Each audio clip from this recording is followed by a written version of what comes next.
Hello दोस्तों, नमस्कार। आप सभी को हमारे यूट्यूब चैनल में हार्दिक स्वागत है। दोस्तों, उत्तर प्रदेश अधीनस्थ सेवा चयन आयोग के द्वारा आयोजित कृषि प्राविधिक सहायक AGTA के लिए मैंने किसान बैच जो लॉन्च किया था, उसमें हम आपके सामने आज हम दलहनी फसल पढ़ा रहे हैं। दलहनी फसल में आज हम 3 क्रॉप के बारे में पढ़ेंगे, मसूर, उड़द और मटर।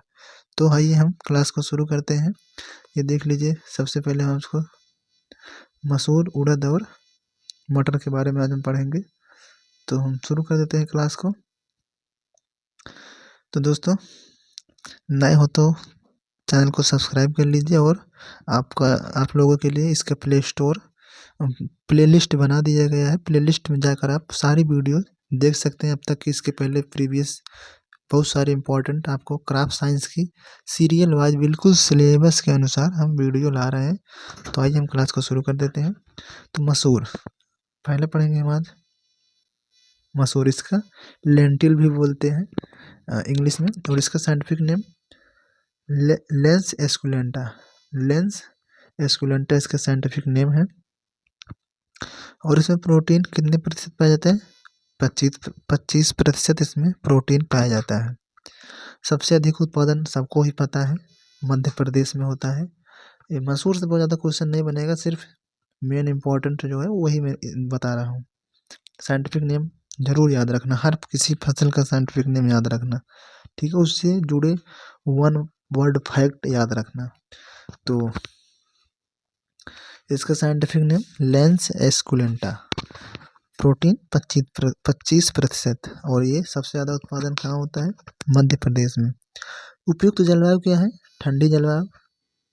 रबी सीजन में इसका हम उपयोग मतलब इसको बुआई करते हैं मसूर को। आप लोग गाँव में सुने होंगे मसूरी नहीं बोलते हैं, उसी को हम मसूर बोलते हैं।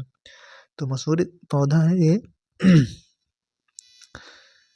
लॉन्ग डे प्लांट होता है। ये लॉन्ग डे प्लांट होता है, मतलब कि long day short day CAM plant, ये होते हैं प्लांट टाइप ऑफ प्लांट। मतलब कि इनके पुष्पन की अवस्था जो होती है थोड़ा सा समय ज़्यादा लेता है। प्रकाश फोटोसिंथेसिस में टाइम ज़्यादा समय लेते हैं, तो वो लॉन्ग डे प्लांट बोले जाते हैं। तो मसूर की बुआई का उपयुक्त समय क्या है? अक्टूबर नवंबर मैंने बता दी है। रबी सीजन में गेहूं के साथ उसी मौसम में इसको बुआई कर देते हैं। इसका सीड रेट क्या है? सीड रेट 30 से 40 kg per hectare. Seed rate 30 से 40 kg पर हेक्टेयर इसका सीड रेट होता है। प्रमुख रोग कौन कौन से हैं? विल्ट रोग। प्रमुख रोग विल्ट रोग, पाउडरी मिल्ड्यू, जिसको झुलसा रोग भी कहते हैं, पाउडरी मिल्ड्यू। और विल्ट रोग का साइंटिफिक नेम फ्यूजेरियम स्पीसीज, और पाउडरी मिल्ड्यू जिसको झुलसा रोग भी कहते हैं। तो मैंने मसूर के बारे में बताया, लेंस एस्कुलेंटा, इतना ही याद रखना है, लेंस एस्कुलेंटा। फैमिली सबको पता है, ये सारी जो भी है लेगुमिनेसी फैमिली के हैं, उसी को फेबेसी भी बोलते हैं ये, ठीक है। तो नेक्स्ट पर आ जाते हैं उड़द। उड़द के बारे में थोड़ा सा पढ़ लेते हैं, जो इम्पोर्टेंट है, ज़्यादा नहीं, लॉन्ग में इससे ज़्यादा क्वेश्चन नहीं बनता है। तो इसमें साइंटिफिक नेम जरूर याद रखना, बिगना मूंगो। वहीं मूंग का बिगना रेडियाटा, उड़द का बिगना मूंगो। नाम कितना डिफरेंट है ना। बिगना मूंगो मतलब मूंग होना चाहिए, लेकिन उल्टा आप लोग याद रखिएगा। बिगना मूंगो किसका है? उड़द का। उड़द मूंग भाई, और बिगना मूंगो कौन है? उड़द का। और रेडियाटा किसका है? मूंग का। लेंस एस्कुलेंटा किसका है? मसूर का, ठीक है। साइचर एरिटिनम किसका है? अरहर का। ये सब आप लोग याद रखिए। पाइसम सटाइरम किसका है? मटर का।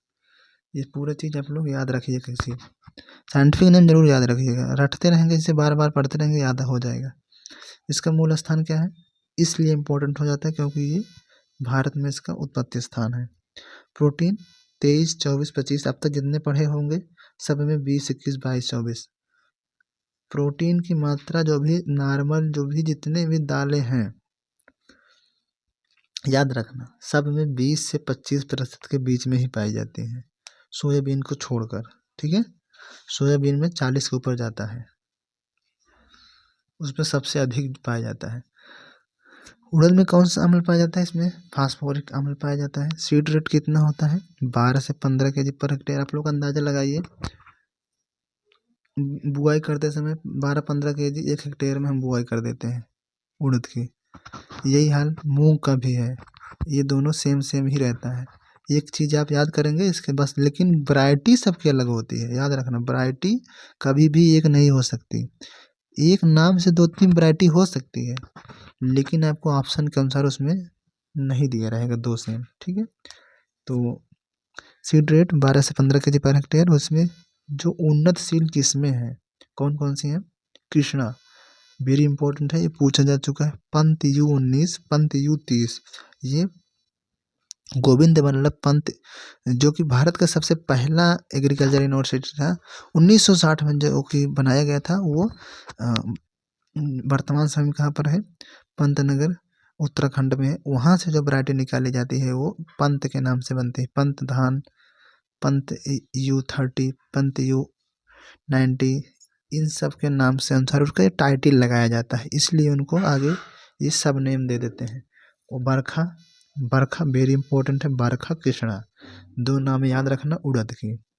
उड़द की फसल के लिए सिंचाई की आवश्यकता होती है, सबको पता है। उड़द और मूंग के लिए कितनी मैक्सिमम सिंचाई कर सकते हैं? यदि वर्षा नहीं है तो आप 2 सिंचाई में पूरा उत्पादन कर सकते हैं फसलों की, ठीक है।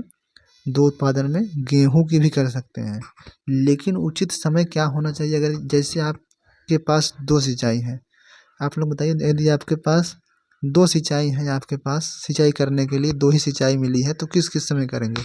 पहली सिंचाई आपको करनी है, सबसे पहली सिंचाई करनी है जब फसल अंकुरित होने के बाद, जब पौधे छोटे छोटे हो जाते हैं, मतलब कि 20 से 25 दिन बाद पहली सिंचाई होगी। और दूसरी सिंचाई होगी जब फसल में फल लगने लगते हैं, उस समय दूसरी सिंचाई होती है। तो ये 2 सिंचाई। वैसे ही आप लोग पूछता है क्रांतिक अवस्था, गेहूँ वेरी इंपॉर्टेंट, मैंने पीछे बताया गेहूँ, गेहूँ की क्रांतिक अवस्था है। गेहूँ में 5 सिंचाई होती है, लेकिन यदि मिनिमम करेंगे 3 कर देंगे, 3 जरूरी ही होता है। उसमें से क्रांतिक जो अवस्था होती है पूछता है, तो वो कौन सा अवस्था होता है? क्रांतिक अवस्था जब फसल में छोटे छोटे उसमें शाखाएं निकलने लगते हैं, कल्ले निकलने लगते हैं, ब्रांचेज जो फूटने लगते हैं, तो उस समय वो क्रांतिक अवस्थाएं होती हैं। ये हो गया। दूसरी क्रांतिक अवस्थाएं होती हैं जैसे जब गेहूं के फसल में जब दाने बनने लगते हैं, जिसमें फल बनता है, वो वाली शाखाएं निकलती है, वो क्रांतिक अवस्था होती है। तो उसी प्रकार से इसमें 2 सिंचाई कर सकते हैं उड़द में, ठीक है। अभी वहाँ पर मैंने पीछे क्लास में बता दिया, उसको जाकर देख लीजिएगा। अब नेक्स्ट आ जाते हैं, मैंने मसूर को बता दिया, लेंस एस्कुलेंटा, उड़द का बिगनम मूंगो। अब आ जाते हैं वेरी इंपॉर्टेंट मटर।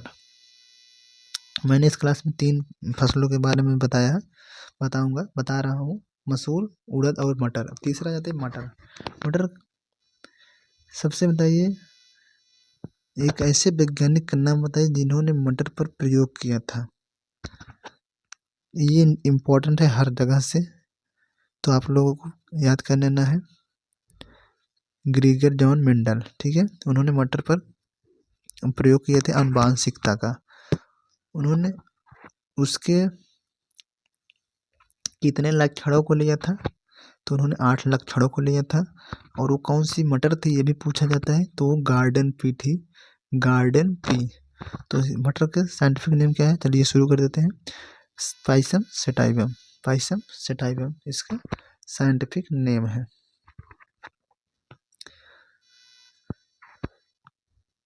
मटर किस फैमिली सबको ही पता है, लेगुमिनेसी, इसका कोई जिक्र ही नहीं करना है। जहाँ भी लेगुमिनेसी दिखे, लेगुमिनेसी, खाद्यान्न फसलें, ग्रेमिनी, ठीक है।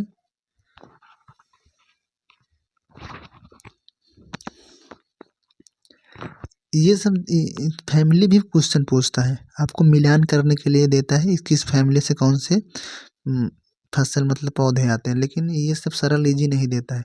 आपको दे देगा चुकंदर, चुकंदर किस फैमिली से आता है, अब आप लोग घूमने लगेंगे।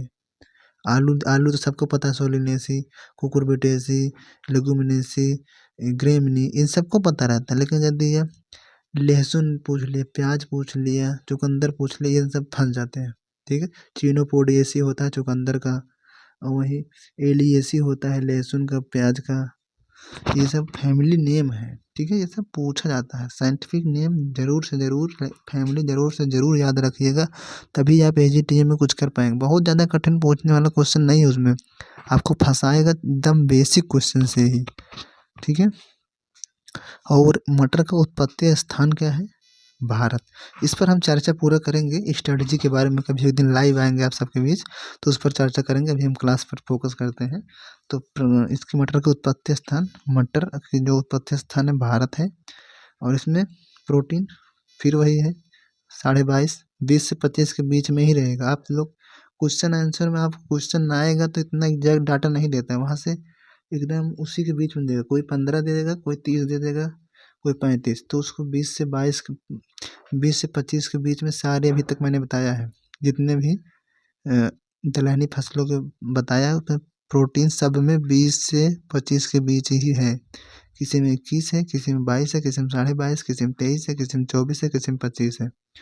इसमें फैट बिल्कुल मिनिमम 1 से 8%। कार्बोहाइड्रेट 62%। ठीक है, ये तीनों का रेशियो दिया गया है, प्रोटीन, मटर, वसा, कार्बोहाइड्रेट। भारत का सबसे अधिक मटर उत्पादक, वेरी इंपॉर्टेंट। अब इसमें मटर में उत्तर प्रदेश, चना में मध्य प्रदेश। ठीक है, और इसको क्या बोलते हैं? गार्डन पी, हॉर्टेंस की प्रजाति को क्या कहते हैं? टेबल पी भी इसको बोलते हैं, गार्डन पी को। और दाल बनाने के लिए उपयोग में लाई जाने वाली मटर की किस्म, दाल बनाने के लिए कौन सी मटर का उपयुक्त किस्म है? सभी बनाए जाते हैं, लेकिन उसमें से जो मुख्यतः उपयोग की जाती है फील्ड पी। ठीक है, field pea, pisum sativum arvense, pisum sativum arvense जिसका साइंटिफिक नेम है। ठीक है, मटर की फसल उगाने के लिए उपयुक्त तापमान कितना होना चाहिए? उपयुक्त तापमान 22.5 डिग्री सेंटीग्रेड। ये सब आपको रटने की जरूरत नहीं है, आप लोग मटर की पौधा याद कर लेंगे तब भी आप अंदाजा मार देंगे कि हाँ इस मौसम में इतना टेम्परेचर होना चाहिए, 22.5 डिग्री। कैनिंग के लिए उपयुक्त फसल क्या है? मटर। ठीक है, डिब्बाबंदी मतलब कैनिंग क्या है? कैनिंग भी एक वन वर्ड है। एग्रीकल्चर पूछता है कैनिंग क्या है, कैनिंग किससे संबंधित है, पूछ लेगा। तो कैनिंग में डिब्बा बंद, जो भी सामग्री को हम डिब्बा बंद करते हैं उसको कैनिंग कहते हैं ना। एक कैन होता है, बोलते हैं ना पूरा डिब्बा में बंद रहता है। तो मटर की अब मटर भी कैनिंग के माध्यम से ही बना, उसको हम इसको प्रोडक्शन में यूज कर देते हैं। जैसे कि हम मटर को बाहर भेजते हैं, फ्रीजिंग करते हैं मटर को भी अब। ठीक है ना, मटर देखते नहीं बाजार में आता है, आप बिना मौसम में भी जाएंगे तो हरी हरी ताजे ताजे पाएंगे, वो कैनिंग के माध्यम से फ्रीजिंग किया जाता है। वहीं परिपक्वता मापने वाला यंत्र क्या है? मटर के परिपक्वता मापने वाला यंत्र क्या है? टेंड्रोमीटर के माध्यम से हम इसको ये देख लेते हैं कि मटर का जो फसल हो परिपक्व हो गया है कि नहीं। नेक्स्ट पर आते हैं, मटर की खेती उद्देश्य से की जाती है। इसका उद्देश्य सबको पता है, अरे हरी सब्जी के लिए या दाल के लिए, दो ही तो यूज करते हैं। राजस्थान में सबसे ज़्यादा उत्पादक कौन सा शहर में होता है? जयपुर में होता है। मटर की अच्छी पैदावार, उपयुक्त तापमान वही है 22.5 बताया, 15 से 25 के बीच है। इसमें तो वैसे अंदाजा मार देंगे आप लोग सोच के ही बस, लेकिन आपको बशर्ते उस फसल के बारे में पता होना चाहिए। यदि आप फसल से जुड़े हैं, किसान परिवार से जुड़े हैं, उस फसल को आप किए होंगे, उसमें कार्य किए होंगे, आपको याद आ जाएगा किस टेम्परेचर में, कौन से मौसम में। बिना याद किए नहीं तो आपको रटना पड़ेगा। दूसरा ऑप्शन ये है। बुआई का समय सबको पता है, ये तो किसको बताना ही नहीं है, लेकिन बहुत सारे बच्चे हैं जो भी खेती किए ही नहीं होंगे, वो खेती में कभी गए ही नहीं होंगे, तो उनको कैसे पता? तो मटर की बुआई अक्टूबर नवंबर में, 15 अक्टूबर से 15 नवंबर, 10 दिन आगे पीछे कर लेते हैं। ये किसके प्रति संवेदनशील होता है? ये पाला के प्रति संवेदनशील होता है। पाला के प्रति कौन कौन सी फसलें संवेदनशील होती हैं? मटर, गेहूँ, आलू, ये सब पाला के प्रति संवेदनशील फसलें होती हैं। अधिक पाला पड़ने पर जिसमें पत्तियां झुलस जाती हैं। ठीक है, मटर की फसल हेतु इसमें उपयुक्त मृदा, मृदा की बात आ जाए, जो ये सब मुख्यतः फसलें हैं जो उत्तर प्रदेश, बिहार, राजस्थान में होती हैं, सब में मार दो धमाधम। दोमट रेतीली मृदा, सैंडी और सैंडी लोम, 2-3 फसलें हैं जिसके लिए हम अलग याद करते हैं स्पेशल, जैसे काटन होगा काली मृदा के लिए, वहीं धान हो गया चिकनी मृदा, इसमें भी आ जाता है। ठीक है, ये सब उसमें, क्योंकि उसमें उपयुक्त जलधारण क्षमता होती है। मटर के प्रकार 2 प्रकार के होते हैं, मैंने बताया ना, garden pea, field P. Garden pea पर ही रिसर्च किए थे मेंडल ने। वही मटर के संपूर्ण खली खाने योग्य किस्म का नाम। मटर की एक ऐसी भी किस्म आती है जिसमें हम पूरी खली को भी हम सब्जी के रूप में यूज कर देते हैं, तो होती है Salvia, only one variety Salvia, जो कि यहाँ अपने यहाँ उत्पादन बहुत ही कम मात्रा में होता है। ये जैसे केबीके वगैरह हो गया, रिसर्च जहाँ होते हैं वहाँ पर इसका उत्पादन किया जाता है। इसमें जाते हैं मटर के सामान्य किस्में, general varieties, Aparna, very important, Rachana, T163, Sapna, Swati, हंस, ये सब वेरी इंपॉर्टेंट। और वहीं अपर्णा किस लिए प्रसिद्ध है, ये क्वेश्चन पूछा गया है। अपर्णा किस लिए प्रसिद्ध है, एक नाम मटर के लिए अपर्णा, इसको HFP4 भी बोलते हैं, क्योंकि ये भारत की पहली बाउनी किस्म थी। कौन सी फसल के लिए, मटर की पहली बाउनी किस्म थी अपर्णा। ये छोटे छोटे पौधे होते हैं और इसमें सामान्य सीड रेट 60 से 80 kg पर हेक्टेयर। यदि हम सीड के लिए उत्पादन करेंगे तो हम 100 से 125 kg पर हेक्टेयर, और यदि हम उसको सब्जी उत्पादन के लिए प्रोडक्शन करेंगे तो 60 से 80 kg पर हेक्टेयर। आप लोग मटर के 2 वैरायटी देखे होंगे, मटर गांव में आप लोग बुआई करते होंगे, छोटे छोटे मटर का आकार का होता है ना, वो सीड के लिए उत्पादन करता है। मुख्यतः उसको खाया नहीं जाता, उसको दाल बनाने के पर्पज से ही किया जाता है। वो उसका सीड रेट हम 100 से 125, मतलब को पूरा वही गेहूं के सीड रेट के बराबर हम उसका यूज कर देते हैं। मटर में लगने वाले प्रमुख रोग, अब रोग की बात कर लेते हैं।